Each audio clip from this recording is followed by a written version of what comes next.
Hello everyone, today I'll show you how to turn vSync on or off in ReStory.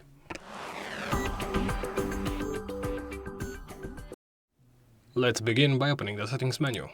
From here, scroll down and look for vSync. Here you can toggle it on or off. As you can see, it automatically changed my FPS. Why? Well, vSync synchronizes your monitor's refresh rate with your frames per second. So if you own a 60 Hz monitor, your FPS will be locked to 60 frames per second with it turned on.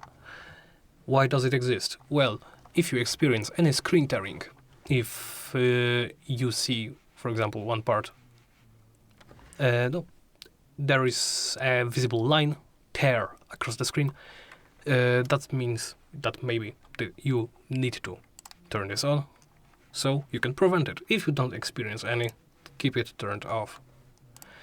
And, well, select any type of FPS you wish to.